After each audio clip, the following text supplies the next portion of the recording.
இறையேசுவின் பிரியமான அன்புச் சகோதர சகோதரிகளே, அனைவருக்கும் இனிய மாலை வணக்கம்.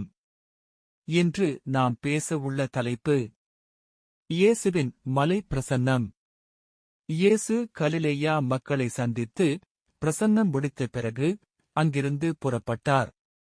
தம் சீடர்கள் 4 அவரை பின்தொடர திரளான மக்கள் பலர் அவர் பின்னே செல்ல ஆரம்பித்தனர். இதைக் கண்ட இயேசு மக்கள் தம்மீது வைத்துள்ள அன்பினை அவர் ஏற்றுக்கொண்டு மீண்டும் அவர்களிடையே உரையாற்ற வாய்ப்பு கிடைத்தது. ஒரு மலைக்குன்றின் மேல் ஏறி அங்கே அமர்ந்தார்.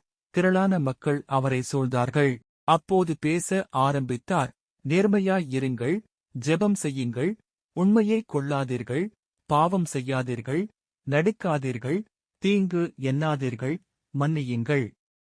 நீங்களும் மன்னிக்கப்படுவீர்கள், கணிதரும் மரமாக இருங்கள் என்று பெரிய பிரசன்னம் மேற்கொண்டர். மத்தேயு அதிகாரம் 5, 6, 7 முழுமையும் இயேசு பேசிய பொன்மொழிகள். கட்டாயம் உங்கள் வீட்டில் பைபிள் இருந்தால் படியுங்கள். அதில் உங்களுக்கு பிடித்த வார்த்தைகள் என்ன என்பதை எங்களோடு பகிருங்கள். பிறகு என்ன நடந்தது என்பதை அடுத்த வீடியோவில் பார்க்கலாம்.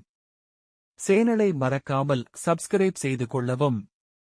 ஆண்டவர் உங்களோடு இருப்பாராக. ஆமென்.